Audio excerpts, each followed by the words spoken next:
Yeah. with that gone and Will of Color gone. I was going to ask you, like, entertainment, like, did that devalue your experience, any at all?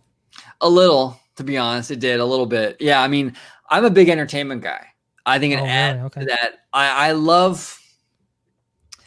There's something about, especially at Disneyland, like especially like you're at it's nighttime and you're at the Rivers of America and you're walking towards, like, say you're going to Pirates of the Caribbean or going towards Haunted Mansion, and there's Phantasmic in the distance just going freaking ape shit, like just Yeah. nuts, right? And it's just like Yeah. there's something so cool about that, right? Where there's all this stuff going on around you, or you're on Main Street, and there's a parade going by, and the music and the energy, right? There's Yeah. something about that that's so quintessential Disney, isn't it? Like Yeah. that I know. whole, Yeah. even if you don't like park and watch it, just it being there while you're walking around is so cool. Oh, I And know. Yeah. I missed it. I did miss it. Mm. I don't know. It's that part's tough for me, because Yeah. man, the Main Street bands, the kind of the little shows, like the little entertainment acts in New Orleans Square. The when they got rid of the bands at Tomorrowland, that was kind of tough. It's just something about. Yeah, you're right about that. Something Yeah. about that experience. Something about that energy, that life, that kind of. I mean, and it's imbued in Disneyland. It's part of its lifeblood. When you see these old Disneyland specials back in the day, Walt Night at Disneyland.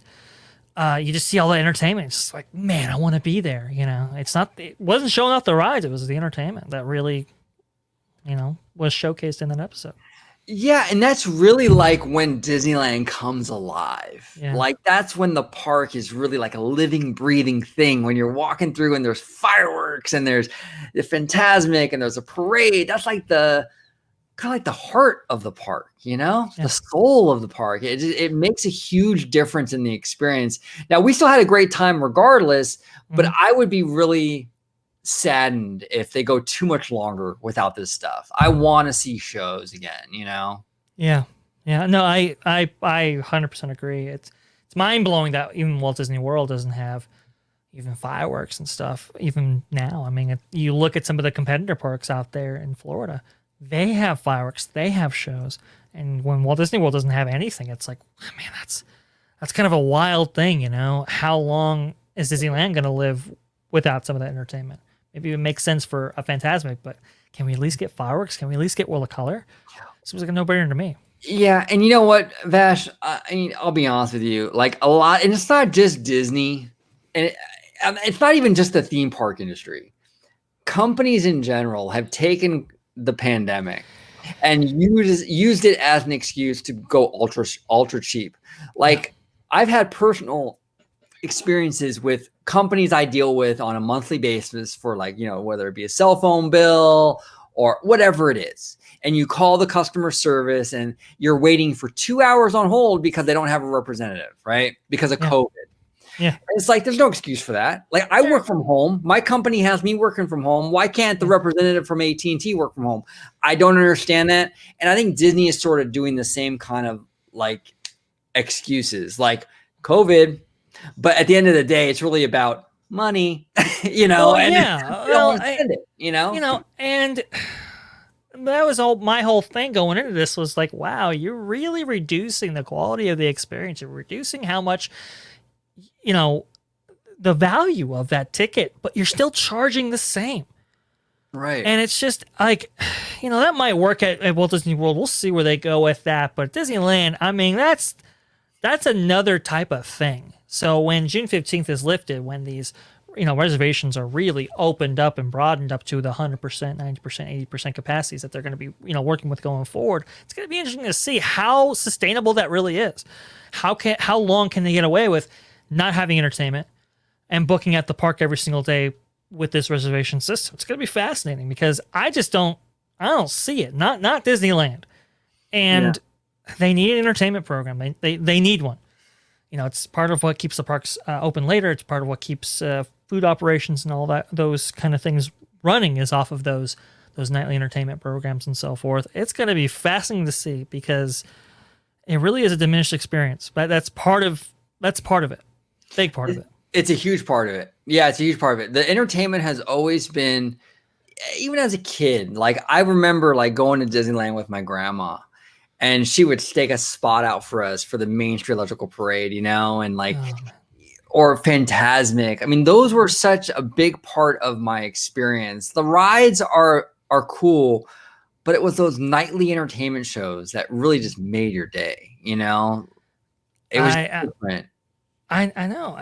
I mean, you know, my dad talks about how when I was like, you know, like 2 years old or whatever, how, you know, I may have been tired, may have been crying or whatever, and then it just that goes away when the fireworks come on, you know. And he can't even push the stroller because I'm just mesmerized and I want to stare at that thing all day, kind of thing. I remember, like, you know, my mom staking out a place for Phantasmic for like 7 hours or whatever because she was just so enamored with that show. I remember going to the Hyperion and seeing productions of Aladdin and Frozen and just how amazing that all was. It's bizarre to think about the prospect of going to Disneyland and not experiencing any of that.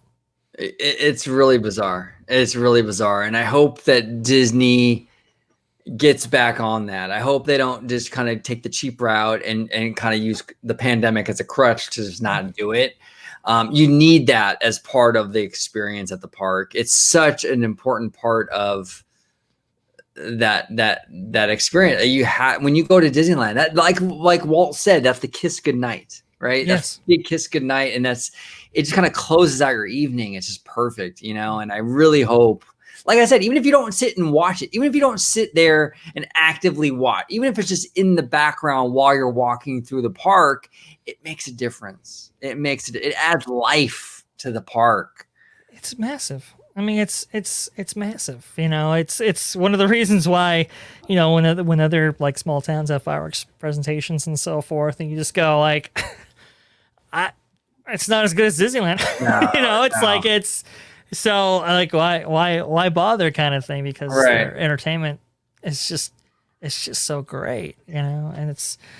Disney fireworks shows ruined me for every other fireworks show. Like, we have local fireworks. Yeah, they ruined me for it because we have local fireworks shows out here too.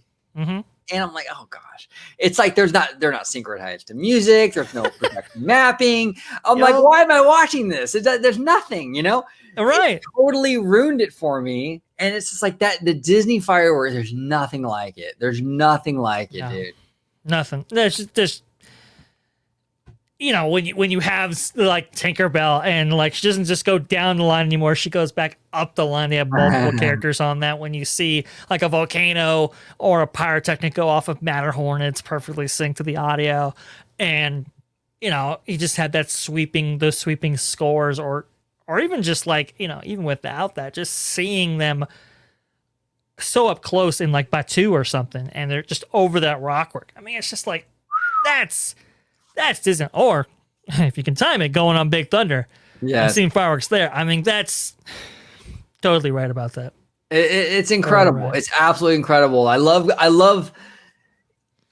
feel like I watch these fireworks, like, you know, like the anniversary fireworks and what have you. And that's the moment when I'm watching it and I'm like, man, like, what if Walt Disney was here to see what he started, you know, what he created and what it is now? What would he be thinking right now? Like, those are always the moments I'm in my own head thinking about stuff like that. It's not when I'm on the rides.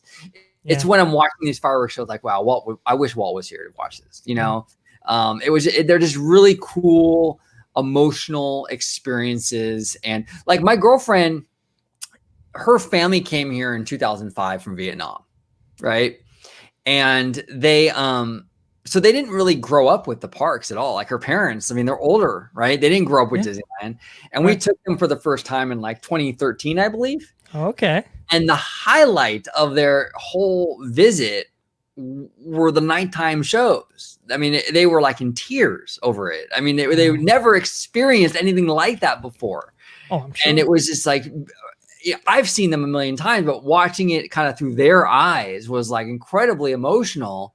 Yeah. And it's just sad that a lot of families are missing out on that right now. It is. Yeah. Oh man, I'm gonna get weepy, man. I didn't expect it to go this way.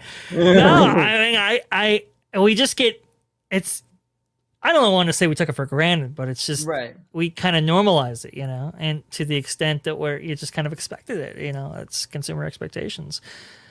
And so it's like, yeah, you become kind of like, okay, like I've seen it, but man, you see a child's eyes when they haven't seen anything like this, and you see projections down Main Street, and the magic is literally surrounding you in every aspect, and it's unlike anything that anybody else can pull off or even attempts to or tries. And you hear those scores that you've watched movies about or watched TV shows about, and it just hits. It really is a kind of a special time. It's kind of a special thing, and it like you said, it is tragic that people aren't getting to experience that. That's a pretty cool story. That's awesome. Yeah, it was pretty cool, man. Disneyland, Disney parks in general really are about who you go with, because I can go 1,000 times. Yeah. But if you go with someone who's never been before, or whoever you go with really kind of paints your experience. If you're with a newbie, your experience at the park is going to be different than if you're with another annual pass holder. Right. It's bizarre. Same place. It's the same physical place, but the experience is completely different. Completely different. And when you converse with them, it can be on different levels at times. Yeah. That's a pretty, yeah, no, you're completely right about that. It's pretty cool going with newbies sometimes and kind of seeing it through their eyes and seeing it like, because that turn, every single friggin' bump in that Indiana Jones ride or whatever, and it's kind of see them, and it's like, hey, what do you think? Is that awesome? Like, and that enthusiasm. Yeah, that's pretty great. That's pretty awesome.